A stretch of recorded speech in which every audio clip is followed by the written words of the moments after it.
¿Qué es el diezmo? ¿Lo practicas o lo has practicado alguna vez?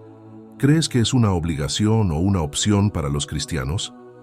El diezmo es una de las prácticas más antiguas y más polémicas del cristianismo. Hay muchos debates y opiniones sobre su origen, su significado, su relevancia y su aplicación en la actualidad. En este video vamos a explorar el concepto de diezmo desde una perspectiva bíblica y a responder a estas y otras preguntas que quizás te hayas hecho alguna vez. Comencemos. Lo primero que hay que decir es que el diezmo es una palabra que significa la décima parte.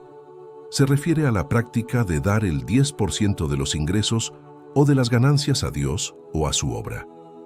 Esta práctica se remonta al Antiguo Testamento, donde encontramos varios ejemplos de personas que dieron el diezmo a Dios.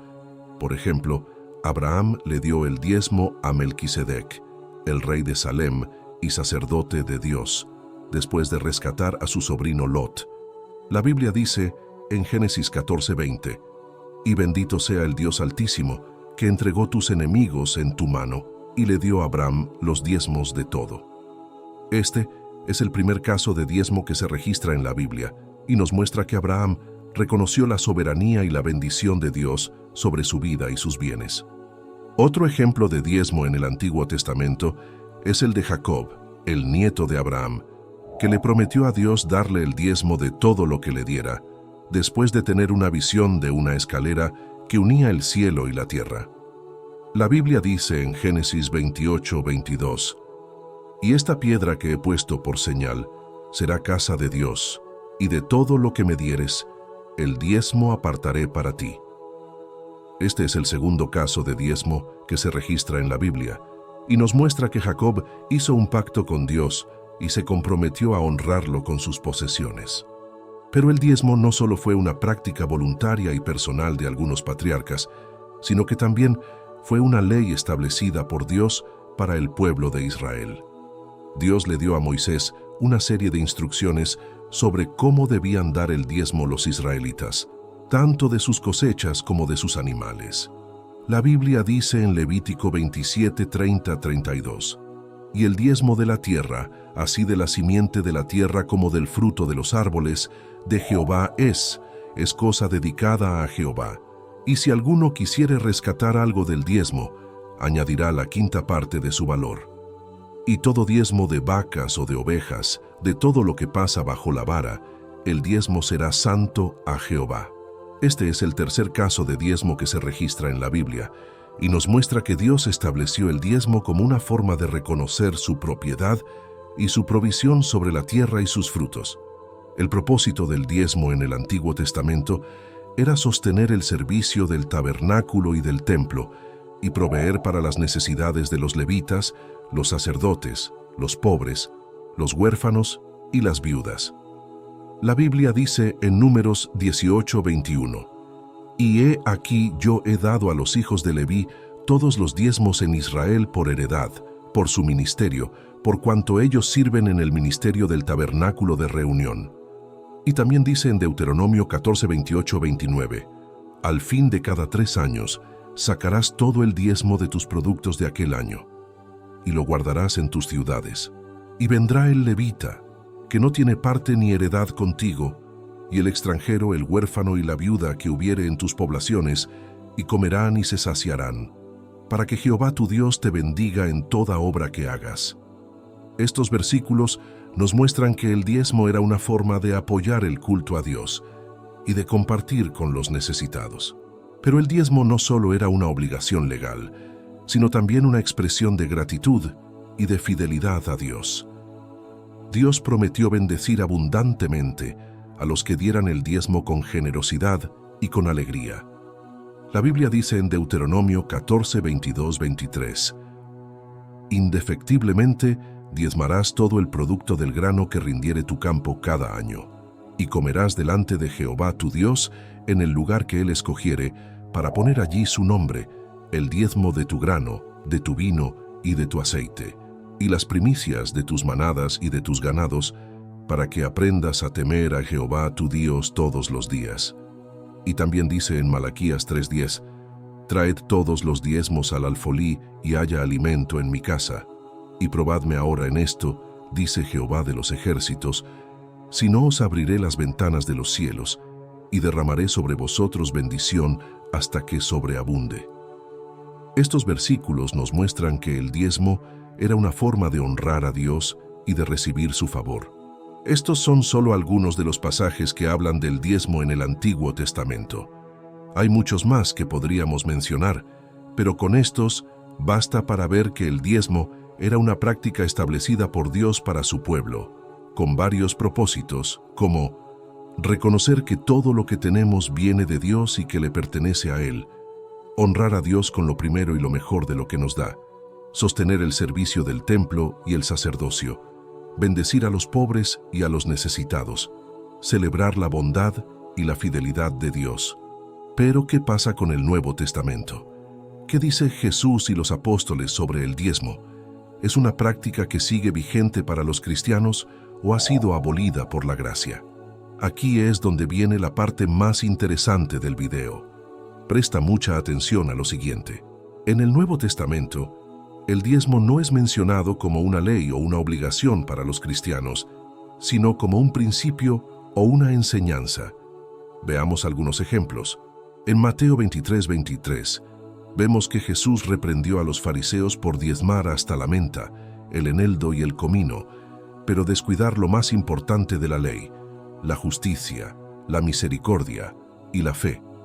Jesús les dijo que debían hacer lo uno, sin dejar de hacer lo otro, es decir, que debían diezmar, pero también practicar la justicia, la misericordia y la fe. En Lucas 18:12, vemos que el fariseo se jactó de diezmar de todo lo que poseía, pero el publicano se humilló y pidió misericordia a Dios.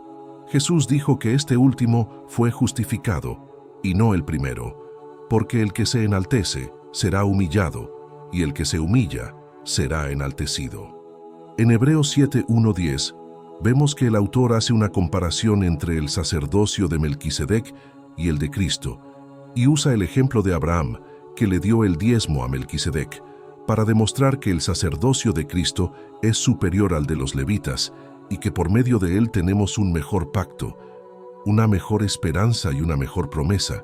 Estos son solo algunos de los pasajes que hablan del diezmo en el Nuevo Testamento. Podemos darnos cuenta que el diezmo no es ignorado o rechazado por Jesús y los apóstoles, sino que es reconocido y valorado como una práctica que honra a Dios y que tiene un significado profundo en relación con Cristo. Entonces, ¿qué podemos concluir sobre el diezmo? ¿Es algo que los cristianos debemos hacer o no? La respuesta es, depende. Depende de nuestra comprensión, nuestra actitud y nuestra libertad. No hay una regla general que diga que todos los cristianos deben diezmar o no, sino que hay que evaluar cada caso en particular.